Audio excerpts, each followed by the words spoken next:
Ramogi Joan kamora mora maintiere machiegni e chenro mar migago magi moko kuom weche ma wamiyo pek. Ogai mar Azimio Raila Odinga timo limbe Isiolo kakwayo jodak ombulu mar chopo e content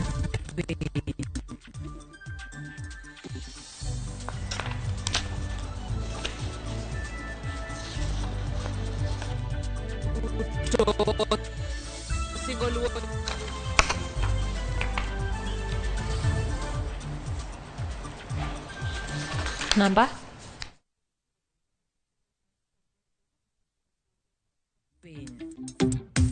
Jatend UDA William Ruto osingo luwo chik poni oyiere jatend piny Kenya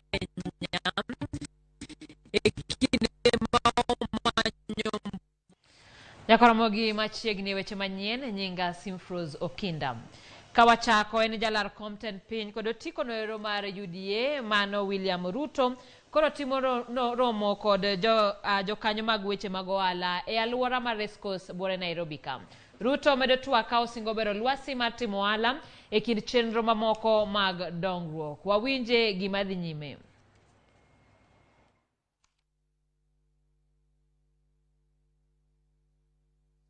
Between the government of Kenya and the government of India. So it was not a loan by Rivertex. It's actually a line of credit. In terms of the SACCO contributions, I don't know where you're getting information because as late as last week I signed a check for payment, so I really wonder. But that's besides the point. The point is, as the government spokesman said, there is opportunity here for Kenyans to make a living. There is opportunity for Kenyans to generate income. And not just in cotton growing, in the whole value chain. In terms of if it is a fashion, how you create your apparels, if it is in producing chemicals and dyes which we use here, if it is supplying fuel wood which we use here, if it is in growing the cotton itself, all those opportunities. Maybe the last one because we are pressed for time. Maybe wawili. Mengi sana haya, mawili. Ni ya maana sana, manake ni sauti ya mwananchi. Mawili. Kwenye kiwanda hiki cha Rivertex, je, mnatumia kriteria gani ama mikakati gani ya kuajiri wafanyakazi ndani? Manake sauti kule nje kutoka kwa raia hawajiona advertisement yoyote ila wanaona watu wanaajiriwa. Je, wanasiasa wanapenyeza huko ndani na kuweka watu wao bila labda kuzingatia vigezo muhimu ambavyo vinahitajika? Swali la pili, serikali ya Jubilee imesalia takriban siku 50 na kitu muhula wa Rais Uhuru Kenyatta uweze kukamilika. Wachno wabido kelo nuko da kukumare kine mabende odonjo nwa mesa wa marka weche manyien. Kawadhi nyime kodong mana matin e dweche ariyo to piny Kenya dhi e yiero maduong' duol matayo yiero pacho kaeri mano mar IEBC koro singo wito ko tayo chenro mar yiero e yor aching ka koro gichano tiyo kod yore mag mbui e tayo yiero no. Gisiro lai makamano ka gigeno ni obiro gengo weche mag mibadhi mag ombulu. IEBC oyango ni jo Kenya milion 22,420,485 osendikore mar goyo mbulu e yiero mar dwe mar aboro. Kate sende 49,000 eiko ne yiero mahigani. Jogombulu 246,465 nogol e register bang' wito ngimagi ka ji 172,929 to nonrogi mago pande ok chal kod mago manie register mar IEBC. Ji 1,928 bende nogol nikech ne gindikore dinuoya. Upande moko moinga 1,144 noyudi ka ondikruok gi nyinge bura ka ji moko moya 1,145 to nonrogi ok ler. Giduto gibiyudo thuolo mar goyo mbulu. Nonro mar IEBC bende nyiso ni kwan rowere manyiri mondikore kaka jogo ombulu odok piny kod 7.7 kipimo kod yiero mokalo ma higa mar 2017 ka rowere machuo to kwan gi odok piny gi 2. jogo eko mong'ol to kwan gi odong' kare ka gichung'e atamalo 18.9 ka ben mar jogo ombulu ma pacho ka oganda modak e pinje maoko bende kwan gi ochung'e atamalo 0.5 mar jogo ombulu. Counties 10 ma pacho ka noyudi kanigi kwan mochochni mag ndikruok mar jogo ombulu kama oting'o Nairobi, Wajir, Mandera, Garissa, Nyeri kod mamoko ka duol mar IEBC ne ok ogolo ler mar kwan mar jogo ombulu ma ondikore e yo mochochni. IEBC osingo timo nonro matut ewi jok ma oyudi ka ondikore nyading'eny.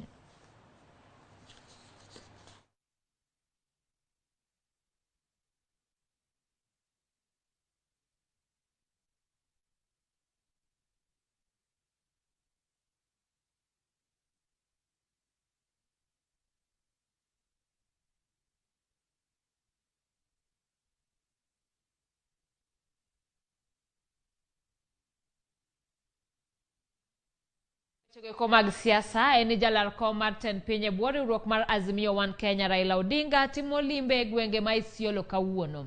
Odinga medo lombo jodak ma nyandwat ma ugwe mondo lutne ombulu mar chwalo lekne mar yudo loch e yiero maduong' mar higani. Wawinjie kako twak kod jopiny ka bende koro nyawadwa Owenga nitiere gwenge goeko mar mondo mi okony e kelonwa achiel kachiel ginoero madhi nyime e campaign machalo kamano. Owenga okang'e ka inyalo winja.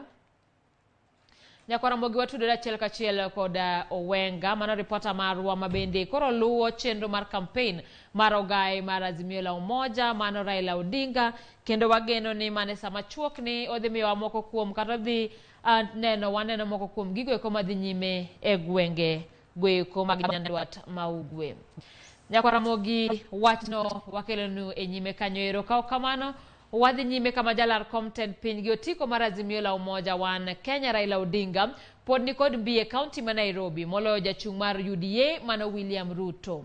Ma en kaluwore gi duoko mar ombulu mar paro mogol gi kambi mar nonro mar Tifa. Ombulu no mar paro no yango ni mbi mar Raila kaunti ma Nairobi en atamalo 50, William Ruto nigi atamalo 25, George Wajakoya ni kod atamalo 7 ka atamalo 18 mar oganda poko yango ng'at magisiro. Duoko mar nonro no mar Tifa bendo yango ni jo Nairobi mathoth ohero Azimio la Umoja One Kenya gi atamalo 46. Kenya Kwanza ni kod atamalo 24 ka jogo mapok ong'ado wachni gin atamalo 30. E kom mar gavana jachung' mar UDA Johnson Sakaja ni nyime gi atamalo 40 kiluwe gi Polycarp Igathe mar Jubilee gi atamalo 32. E kinde no nonro mar Tifa nyiso ni jalar kom Senate gi otiko mar ODM mano Edwin Sifuna ni malo gi atamalo 27 kendo telo ne jachung' mar UDA Margaret Wanjiru mani kod atamalo 9.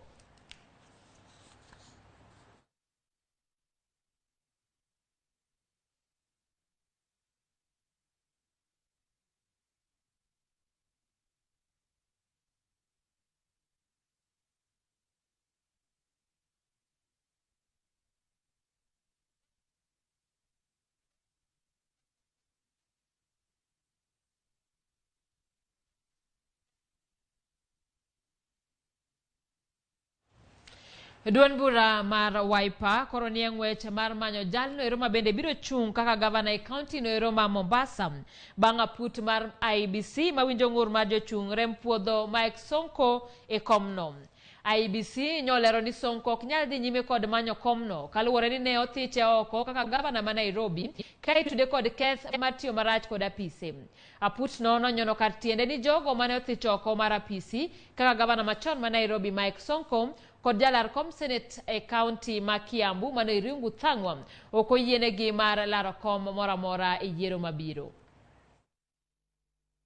Guided by the provisions of the law and the authorities cited above, we arrive at the conclusion that the complainant has not given compelling reasons why we should disturb the decision of the respondent declining to clear him, since he fell short of the mandatory requirements as provided for under the law.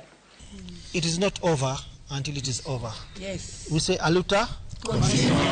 Yeah, we are tunapenda amani. Sisi tutafuata sheria. We served the returning officer with the direction from the Supreme Court All the media houses were present on that material day, I remember. She said there is no confirmation of a pending active appeal in court, which we proved in your presence. All the cameras were there live.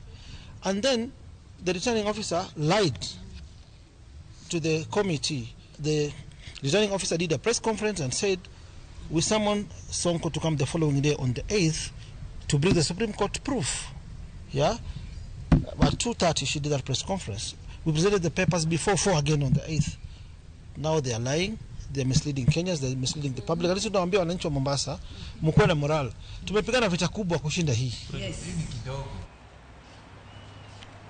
Jokanyo mag riwruok mar jopuonje mbalariany mano wasu bade ma Eldoret to nyiso duol mochung'ne weche somo e mbalariany mano CUE mondo kwang'uono kuonde tiegruok mamalo ma Uganda kuom temo wacho ni obok mag tiegruok ma gichiwo ok ne kare. E twak gi jofwambo e boma ma Eldoret, jagoro maduong' mar wasi e mbalariany ma Eldoret Philip Chebunet kod nyawadgi ma Kibabii John Boit owacho ni duol mar CUE onge kod teko mar yango digri. Ting magi wacho ni chiko miyo telo mang'iyo lony e pacho ka mano the National Qualification Authority. According to the functions of the commission, that is section 5(1) of the Universities Act number 42 of 2012, part 7, it gives the functions of CUE to recognize and equate degrees, diplomas and certificates awarded by foreign universities in accordance with CUE guidelines. This is their role, and their role is not authenticating degrees. We have the Kenya National Qualification Authority, which is a body that is registered. The mandate of CUE, therefore, ends when they have recognized Team University. It is clearly acting beyond its mandate. A clear overreach by an institution that we are seeing right now. They are playing political activism and is being used by the dark forces. The DCI and the DPP should not be used maybe to intimidate the candidates or other political aspirants so that they lose direction. Secondly, we would like to say that this government should really practice tolerance during this electioneering period, because we still have only 2 months before an election. Jokanyo matayo chenro mag kedo kod kute mag ayaki obago romo e boma ma Kisumu. Gitwak e yore mag thiro landruok mar ayaki ahinya to e kind rowere e kinde ma nonro siko kalero ni kwan rowere magamo kutego koro medore. Millicent Adhiambo nitiere romo machalo kamano kendo watudore kod achiel kachiel mar mondo mi wang'eni to en ang'o ma bende dhi nyime kaluwore kod weche mag geng'o landruok mar kutego. Millicent, en ang'o ma dhi mbele e chenro machalo kamairi? Erokamano ahinya Simfros, achiel kachiel kowuok e magawa moro e kaunti ma Kisumu kuma bende nyasi mar twak ewi kaka inyalo duok chien landruok mag gamo kute mag ayaki e kind rowere e kaunti kata e Kenya mangima dhiyo nyime, kuma bende nyasi ni endi okelo kanyakla rowere kaachiel kod jokanyo kod jochiw thieth mago ma bende gidwa ni gitwak kanyakla gine ni tang'o matimore e alwora marwa momiyo rowere rado kod achiedh nade makamaendi. Machiegni ahinya nyakoro Mogajwang' abro dhi ir rawera ma bende en achiel kuom jogo manie nyasi ni endi. Obro lerora ni tang'o madhi nyime kaendi to gin gik mage ma gidwaro twake mondo mi ginyal puonjo rowere mondo ng'i kaka ginyalo dak ka giritore e yo makare mondo mi kik girad kod achiedh nade mag EMOU kod gamo kute kapod ikgi nie diere kend higa 15 nyaka 24. Ka kamano to machiegni mondo mi ichakna gi nyingi nyisani to nyasi mubago kawuono ni endi en mane to utwake gik mage in kaka rawera ang'o minyalo wacho ewi wach ma bende owuok sani ni rowere sani ema gamo kute mag ayaki e kwan mamalo ka ipimo kod jogo ma ikgi oseniang'. Erokamano, iluonga ni Winnie Wadera, ana rawera matiyo Kisumu ka to atiyo gi migawo mar Impact Research and Development Organization wan kod chenro mar miluongo ni RHAY ma en duoko piny kute mag ayaki kata weche mag kute mag ayaki kuom joma tindo kod rowere. Koro kawuono wan gi nyasi mar tipo Kisumu ka ma en nyasi molosi kod jokanyo no mopogore opogore. Nitiere Impact Research and Development Organization, nitiere Kenyatta National Hospital, nitiere Kemri, kendo nitiere Nyanza Initiative for Girls Education and Empowerment. Koro magi jota nyasi ma mokelo gimiluongo ni Ray Conference. Ma en conference kata nyasi mar ng'eyo kaka inyalo duok piny weche mag kute mag ayaki kuom jomatindo kod rowere. Koro en mana mapiyo piyo nyalo lero nwa ni to in kaka rawera iparo ni ang'o makelo landruok kata gamo kute mag ayaki e kind nyithindo manyiri sani, nikech wacho ni nyithindo manyiri gine ma kwan gi ni malo kata kikompea kod rowere matindo tindo, to ang'o miyo ubago nyasi ni mondo mi utwage kotenore kod wach makamano, nikech mane thor wach ma ungo kae? Mokwongo en nyithindo manyiri kod rowere matindo sana nikech number one en kit chwech mar dendgi yudo kapok yudo ni pok gibedo jomadongo, koro dendgi pok ogerore motegno. Koro yudo kata ka gidhi achiel to yudo ka gik mag yiech wuoke, to yudo ka remo riwore, to weche mag yudo kute bedo mayot. Namba 2 en koso ng'eyo, gikia kaka ginyalo ritore kata kaka inyalo ti gi gik moko kaka raboyunga mag mondo mi ng'ato yud kute mag ayaki. Inyalo yudo bende ni gionge teko mar wuoyo, mar wacho ni watigi rawoyunga. Koro kata ka en gi jahera mari but pod gitindo, giyomyom, gionge chir moro mar wacho ni watim kamae manyalo konyogi mondo kik giyud kute mag ayaki. Koro mago emomiyo jomatindo kata nyiri matindo kata yawuoyi matindo, jomatindo adolescents, yudo ka landruok mar kute mag ayaki bedo mang'eny kuomgi sana moingo jomadongo. Kamano. Koro ere kaka jokanyo kod jochiw thieth konyo sama nyathi manyako kata rawera oseyud kod tuo ni e weche mag kawo yath kata weche mag ritruok kotenore kod bede achiel? Jokanyo no kata jo makonyo weche thieth kata migao kaka marwani, iyudo ka wachiwo lony, wachiwo puonj ne jomatindo, ne jopuonjegi, ne jonyuolgi, ne jok magitiyogo mondo oketnegi lwasi, oketnegi environment maber mar mondo giritre maber. Kata jomatindo ma osebedo kod kute mag ayaki modak go, gibedo gi environment maber makonyo gi muonyo yath maber, gichiemo maber, gibedo gi kwe maber mondo ngimagi omedre. Koro kaisani mwayudo ni nyithindo kore makwan gi ni malo e yor kaka nyithindo manyiri gigamo iye chon, kute mag ayaki be koro sani jukogi. Iseyo ng'awa? Waseyo alwora kuma wadake, koso jonyuol, koso jokanyo ma bende iluongo ni caregiver kasa health workers? Ang'ama iseyo koso weregi gin giwegi mawinjo migi seyo ni to gine magi iweyo thuolo mondo mi girad kod achiedh nade gi koso? Aparo ni iwacho ni iseyo gwang' tiseyo gweno. Mano bende nitie nikech osebedo kod tich mang'eny, kata migape mang'eny osetiyo tich mang'eny kuom kelo puonjruok, chiwo kata raboyunga nono. To seche moko ok inyal tero dhiang' e nam michaki sone pi dhoge. Koro kaja yudo ni rowere nigi rol monego gitugi, jomadongo bende nigi rol monego gitugi. Koro iyudo ka kacha bedo matek, lakini ng'enyne onego se jomadongo, jonyuol, jopuonjre, kata migape moko, nikech jomatindo gin jomatindo, gikia gin jomatindo. Koro wan nikech wawach ni wan kata kaka migao, wan jomadongo mong'eyo, onego bed ni watimo mo, onego bed ni wamedo timo, wamedo puonjo, wamedo konyo gi los. Kamano. Bedo ni jonyuol ok bed ga ayanga mar twak gi nyithindgi e weche kotenore kod bede achiel, inyalo wacho ni mae achiel kuom gigo mamiyo nyithindo donjore e weche mag bedo achiel kod jogo ma ok owinjore kata ka gipok oromo koso nang'o? Kamano oyudore ni en gima duong' sana kaka oganda. Ng'enyne jonyuol ok donje weche mag puonjruok mag weche ringruok go gi nyithindgi kata gi jomatindo. Ndio kata ka japuonj mano ok en nyathine lakini tekne puonje malong'o. Koro yudo ka mano osekelo shida maduong' nikech koro nyithindogi ka ok ginyal yudo puonjruok malong'o, gidhi to gitemo kigin kaka nyithindo, nikech kaka adole yudo ka mano stage ma nyathi odwa no ng'e mang'eny, rieknige koka chako odwa no ng'e gik mang'eny, penjore gik mang'eny. Koro ka ok imiye ler to odhi openjo osiepene ma gilalgo. Kamano. Koro ere gima winjo ji otim, janyuol, jokanyo, mondo mi nyithindogi obed kod lony kata ng'eyo e wi wechegi mondo wach ni endi odwok piny kaka dwarore? Koro gini en gima onge yath, en tuo ma onge yath achiel.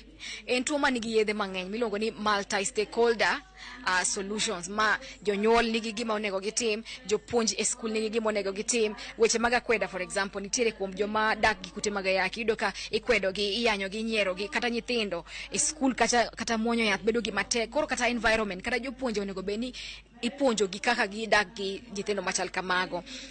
Iyudo ka migepni tinde wuok mang'eny, koro iyudo ni nikech migepni wuok mang'eny, koro quality mar information cha en compromise seche moko. Koro onego bede migepni bende gitimo quality assurance mondo ngeni information mawuok oko ne jomatindo, jomanyiri, jomamine, jomayawuoyi en information maber, makare, mang'eny moromo. Koro iyudo ka kila ng'ato kae nigi role ne mar tugo. To nitiere bende jomatindo ma iluongo ni peer support groups, ma gin jomatindo to gin gi information, gikonyo jomatindo wetegi. Koro gimbe gin gi role, nikech oyudore ni jomadongo ng'enyne nitie kuonde mok gichal chope gi jomatindo, but ka jomatindo winjo, ka jomatindo wetegi loso kodgi, puonjo gi, jiwo gi, to giwinjo ahinya moingo jomadongo. Koro kila ng'ato kae nigi role ne motugo. Erokamano ahinya. Mana kamano Nyakwara Mogajwa, kaka isewinjo kokalo kuom jakanyono endi ma bende omiyo wapuonj kotenore kod landruok gino ma oyudore ni nyithindo matindo ma ikgi nie kind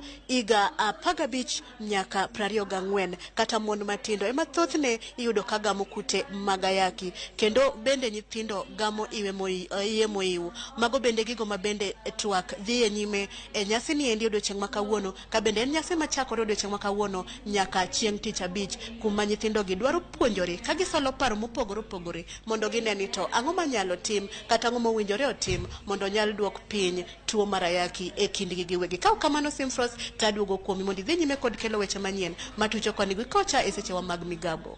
Erokamano ahinya Mili, bende mana kapok idhi mabor, an mana gi penjo ma bende daher ni mondo mi ka wendo nyalo duokowa mana kuom dakika matin nikech sa rach. Kama eri kaluwore ni en weche go mag geng'o landruok mag kute mag ayaki e kind rowere ma bende ang'e thothgi be kinde gi nie sikul, bende ginywako pach rowere go mondo mi gitwak kodgi kaachiel koda jonyuol mag-gi.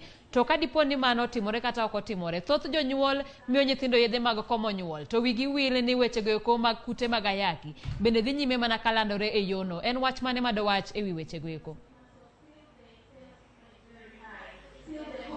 Erokamano ahinya Simfros, kaluwore gi seche ni endi nyadendino endi ne iluonge e iye kuma nyasino dhi e nyime, koro ok onyal yudo thuolo mar duokowa, but aneno ka en machiegni, anyalo luonge mana mapiyo piyo. Winnie kidogo onyalo biro ka mondo duoknwa penjono mana mapiyo piyo mondo mi onyal gine wanyal winjo ni to ang'o ma timore kotenore kode kapo ni en nyasi mar nyidendi kata nyithindo matindo tindo, bende ginywako paro mag nyithindo go, to bende ging'eyo wach ma nyithindo timo kotenore kod weche mag komo nyuol. Mana kamano machiegni kendo nitie penjo ma owuok kuom nyawadwa ma bende lando weche manyien e studio kochacha. Openjo niya, kama endi en nyasi ma endi en nyasi ma oriwo rowere matindo, to sani wayudo nyithindo dhi sikul, to bende unywako pachgi, to be usolo pachgi, to be ubro nywandogi nikech nyasi ni en nyasi madhi chakre kawuono nyaka tich abich, to bende usolo bende pach jonyuol mondo une kaka unyalo riwo paro, une kaka unyalo konyo nyithindo gi. Ahinya to wang'eyo sani ni nyithindo, be ung'eyo ni jonyuol keto nyithindo gi yedhe mag komo nyuol kata weche mag komo nyuol mondo mi okonygi kik gi yud ich machon kata moiw, kotenore moloyo giketo gi yedhe gi lakini ok gipuonjgi ni gimoro nitiere ni ayaki. Giketo gi mana ni in kaw yadhni okomo nyuol, but yadhni endi ok bigeng'o ni ayaki. Inyalo wacho e wachno endi? Koro ipenja penjo mang'eny, wachagi nyithi sikul ka be wanywako gi e nyasi ni. Koro nyasi ni en ana nyasi sani, lakini osechakore kuom higni 2 ka watimo preparation. Nitie gik mang'eny matimore e nyasi kae. Component achiel en ni nitiere presentations mag abstracts kod proposals, mago to mag world wane en science kod nonro mang'eny. Koro ne wakao abstracts go kod proposals kuom jomatindo moa higni 13 nyaka jomatindo mag higni 35.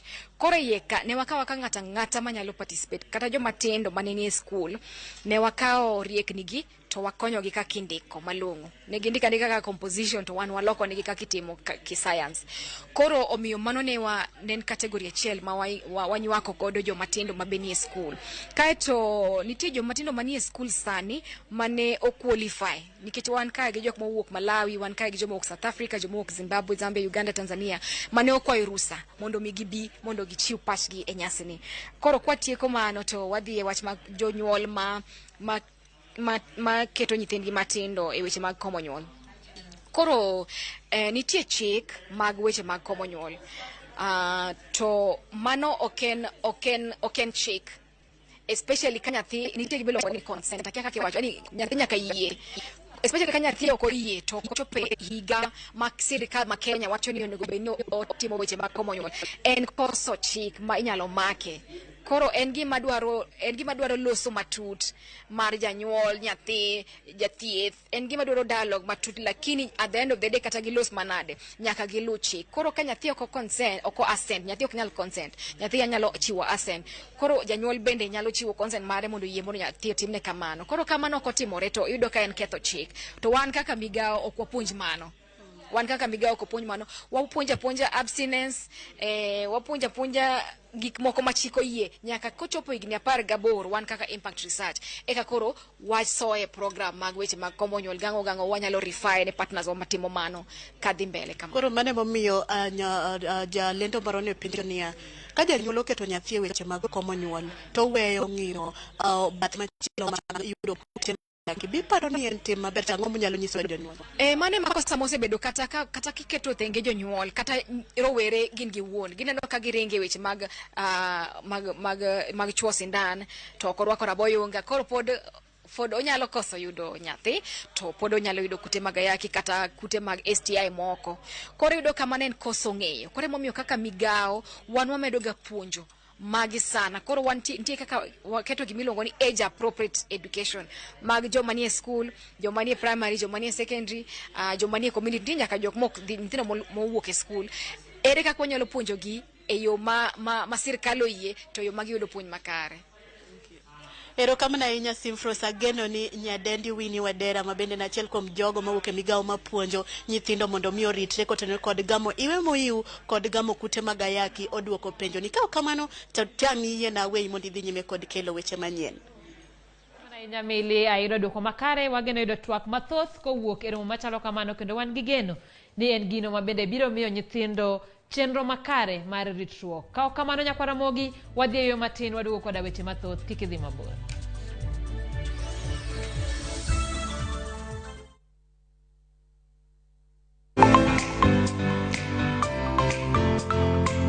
Pok gunde ng'eny nikech medo fweny gi piny maru. Interest no kod neno gik moko kaka di YouTube bet gi jogoro moko be ka ineno kaka igoro. Wantiere koda sunga kaluwore koda kit pok mantiere e aluora marwa. Ji oseng'e value mar tijwa. Chon ji ne paro ni law mowuok oko ber bolo law motwang' ka.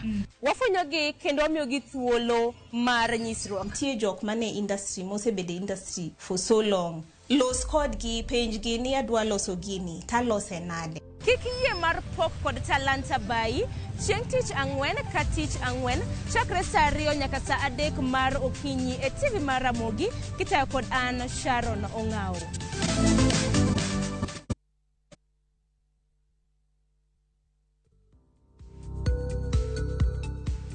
Lek kod chenro mar bedo gi dalani mi thuolo mar kawo hola kendo chulo mos.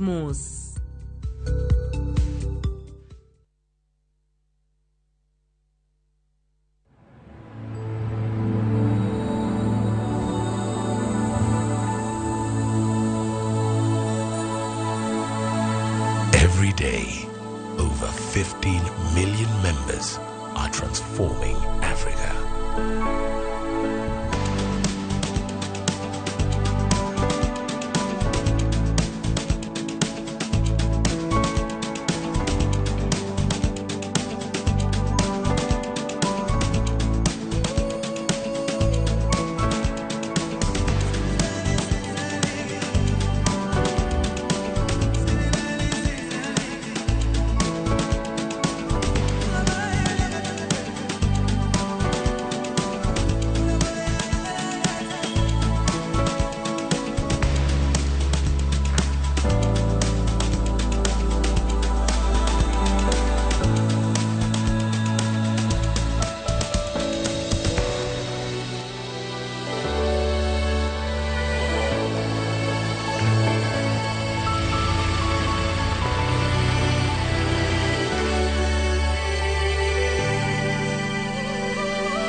15 million members, empowered to learn, to create, to grow, to harvest, to lead, to dream. Equity. Karibu member.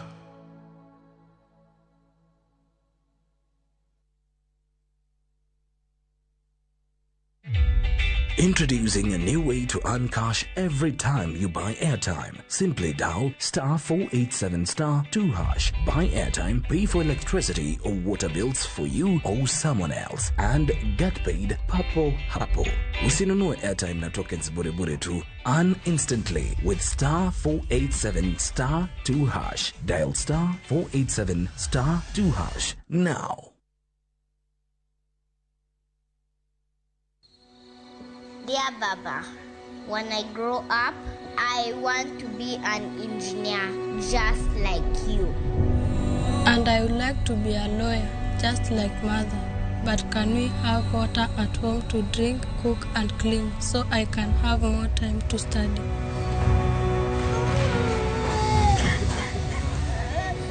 How can we offer a better healthcare system? Na kuniwezesha mimi kama mlemavu.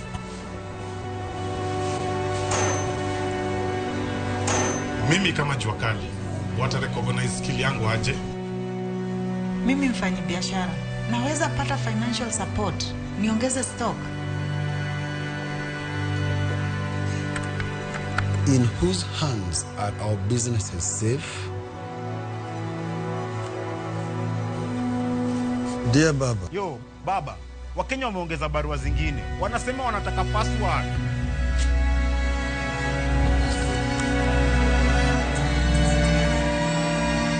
Barua tumesisoma.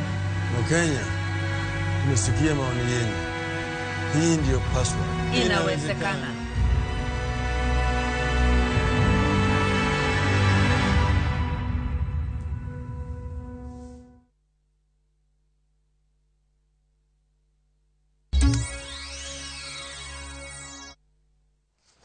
Machiegni kendo luoro nitie ni kwan mar rowere miyudo kod kute magayaki e kaunti ma Taita Taveta koro medore.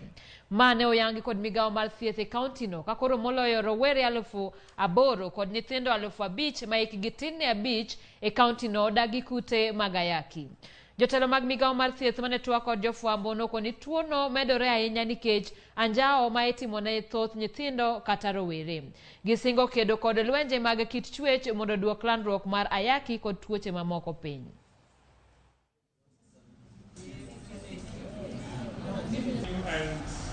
Have this discussion. The data and the and the HIV prevalence rate is 3.4, and currently we've managed to identify 6,797, and among this group the over 15 years around 5,414, and with the highest infection being amongst youths and adolescents. And it's high time we start thinking about having gender-based violence centers within the county so that to help address this issue promptly and maximally. Ramogi wadhi nyime koda weche manyien gi eki kama koro tend county ma Marsabit omakore gi riwruoge moko mar puonjo oganda modak e gwengego kuom yore mag kedo kod kech mosebedo ka kelo negi midhiero kinde ka kinde. Moko kuom weche ma bende gitemo rango gin medo kwan mar jamni manie gwengego kendo keto yore makare mag bero nengo jamnigo e bwo chenro midendo ni ufugaji bora maisha bora. Jalup jata chenro no Steven Riungu owacho ni chenro no bende geto nyayo chiemo moromo ne jodak.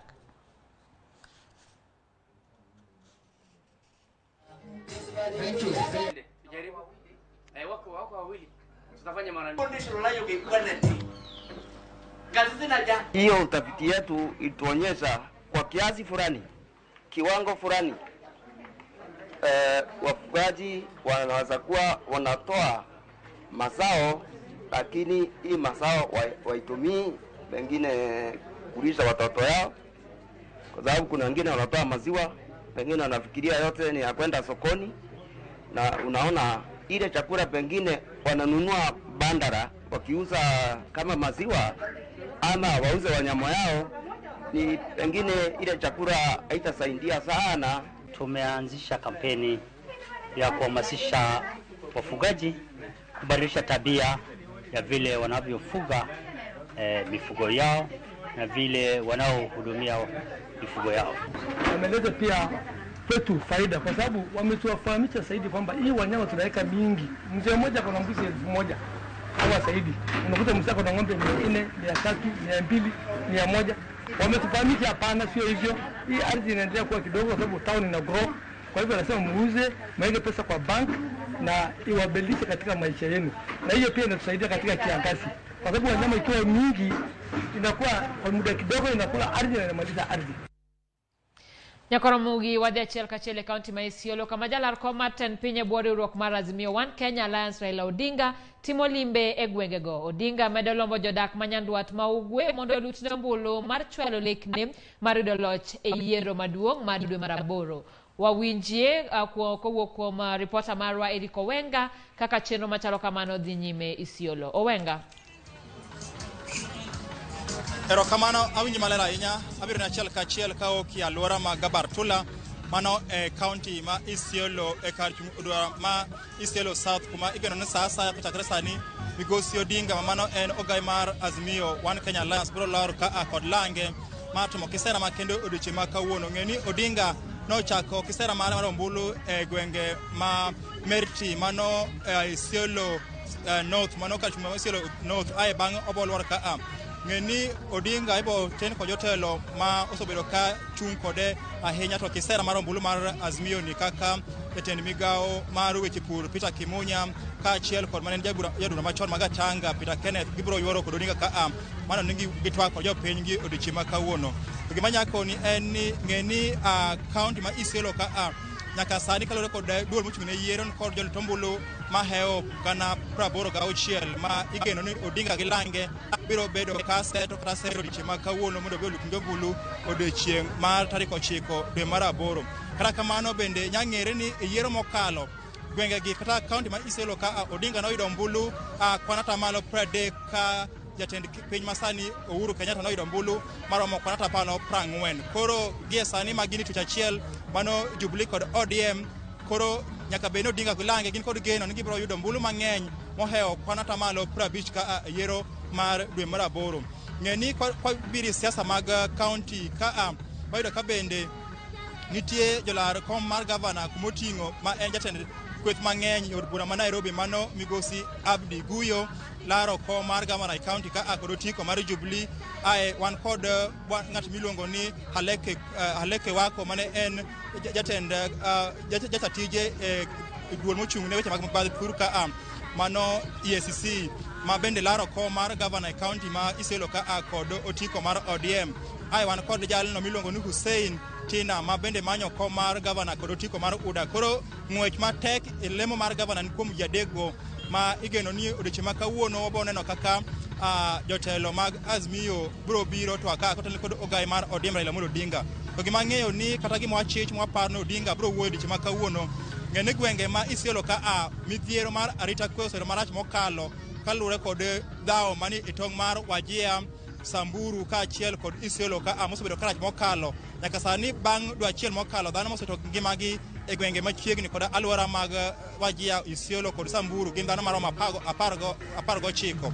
Koro wageno Odinga e twak mare kawuono biro chiwo okang' ma sirkal mare kopono yudo telo dwe mar 8 biro rakre godo mar tieko weche mag midhiero. Machielo kendo gik ma waparo ni Odinga nyalo wuoyo odiochieng' ma kawuono gin kaka weche mag kech maliye e gwengegi mang'eny mokalo kalure kod duol mar National Disaster Management dwe achiel mokalo ne wacho ni nyaka sani dhano ma kech kayo e gwengegi gin ochopo kwanata malo 40.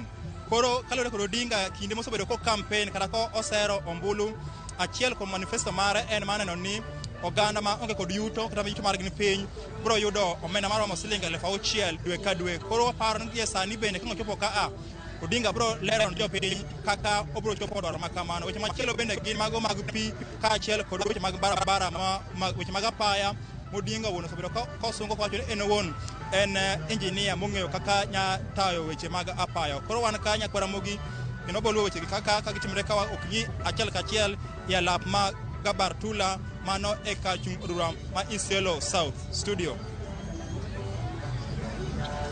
Erokamano ahinya Owenga kuom wach machalo kamano ero. Ka wadhi nyime en johala matindo e chiro mar Mariakani e kaunti ma Kilifi koro yuago lwasi marach mar timo ohala. Johala go yuak ni sirikal mar kaunti no siko ka omenda kuom gi e osuru. Kata obedo ni alwora ma gitiye me ohala to ok ber. E kinde mane moko kuom jotelo ne limo gwenge go, johala go wacho ni ok ogernegi kuonde makare mag uso. Bende gimedo ni chiro no onge choche kod kar yang'o jamni kata bucha.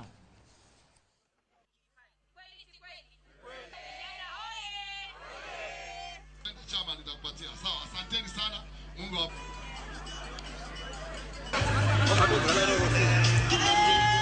kama unavyoona hakuna facilities za kutosha hapa. Bado tunalipa kodi. Ukinunua mbuzi unalipa kodi. Ukinunua ng'ombe unalipa kodi. Na hakuna kizizi ambacho tunaweza tunaweka mifugo yetu. Kwa hiyo bwana gavana, tunakuomba unapoingia kuwa kama kiongozi wetu, tafadhali tunakuomba tutekee mahali tena utujengee. Tunataka masharti ya kuweza kujistiri wakati kuna mvua, wakati kuna jua, kuwe kuna shedi ambayo tunaweza tukajistiri. Hawa wananchi wa Mariakani hapa wamekuwa wakilipa kodi kwa serikali ya county ambayo ilikuwa inaongozwa na Governor Amason Jeffa King, lakini hakuna service yote ambao wamepata kulingana na ushuru wao wanaotoa. Unapoingia ni lazima, si ati tunakubembeleza, ninakwambia ni lazima watafutiwe kiwanja mahali watafanya biashara yao vizuri, ili serikali yako iweze kufanya nini, iweze kupata kodi, iweze kuhudumia vizuri. Nimesema hiyo ndio ajenda yangu ya Kaloleni, kwamba tuweke soko kubwa hapa ambayo itakuwa kama Kongowea, na soko hili litarahisishia wale watu waleta mboga kutoka Taita, kutoka Kiambu na kwingine, ili wakileta badala mtu ang'ang'ane na traffic mpaka Mombasa, hata Kongowea wataanza kununua hapa kwenu. Tukianza hiyo soko utaona hii mambo itabadilika. Wakongowea pia watakuja kununua maji kwa wholesale hapa. Watu wa Malindi mpaka Tana River na Lamu, wala wafanyabiashara pia ni rahisi kupitia barabara ya Kaloleni. Na hiyo nimesema iko katika ajenda yangu, iko katika manifesto ya yale mambo wanayofanya hapa Kaloleni. Mbali na stage ya mabasi na ile nyingine ambayo tunataka kuweka pale barabarani, ili malori yakienda Nairobi yasipite moja kwa moja, mtu aweze kusimama Mariakani, watu wa Mariakani wapate biashara. Pod wantiere gwenge mag dho wadh nam chumbi ka jotelo mag duond bura mar ODM e kaunti ma Mombasa noloso ng'anyo mamuol mar lero it jopiny ma kaunti no e winyayo kwe motelo ne yiero maduong' ma higani.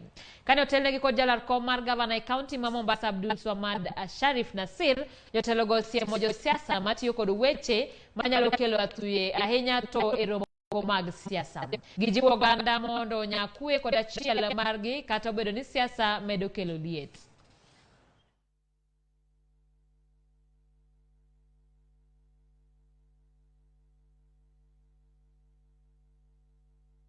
Tumetembea ndani ya Mombasa na Orange kwa sababu tunasema we need peaceful elections. Ni kweli?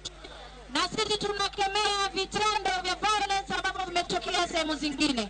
Tunasema Kenya lazima iwe na umoja, lazima iwe na amani, siasa zitakwisha lakini sote ni ndugu moja.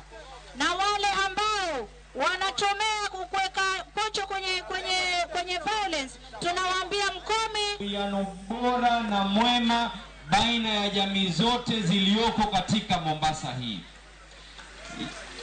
Yale tunayaona katika maeneo mengine ya Kenya ya fujo na ghasia kuweza kutokea, mimi nataka na nawaomba na nawasihi waige mfano kutoka kwa watu wa Mombasa, ya kuwa huu ni mji wa amani, huu ni mji wa mapenzi, huu ni mji wenye upendo. Jondik duond buche siasa e bwo telo mar komiti masomo duond buche siasa paro ochako timo kampen mag nyayo kwe ka gikwedo josiasa mondo kik ti kod weche mag athuye e romogo. Kampen ma kamano ochakore kod kaunti ma Nyeri kendo ibiro riembe nyaka e kauntis mamoko mondo mi jopiny ong'e midhiero madonjo e weche mag athuye e kinde ma campaigns ginyalo kelogi. Jotelogo koni gibiro kao chik mager ne jasiasa mora mabiro donjore weche manyalo nyako kara manyalo kelo lweny kod koko motelo ne yiero maduong' mar higani. Giseyo apisas mag county ma pacho ka.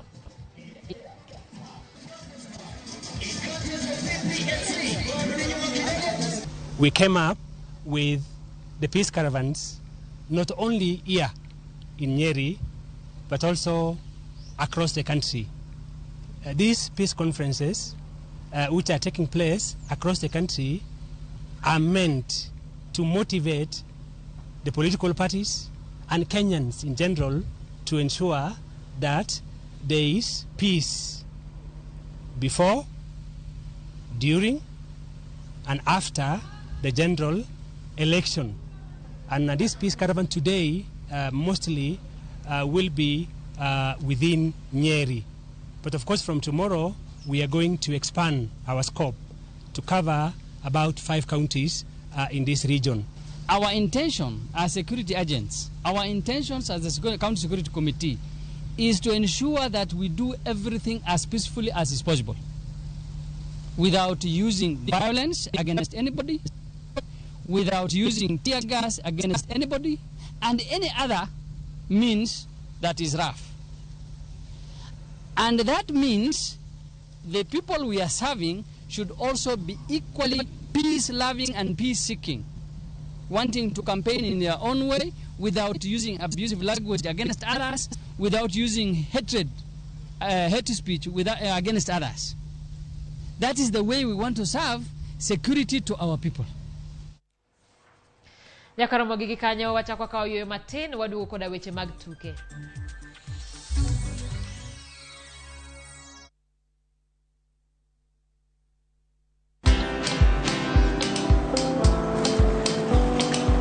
Niaje? Ni kama unashangaa kwa nini naangalia simu with so much focus, eh? Usishangae sana. Nimekuwa ndani ya story kabisa. Ni kama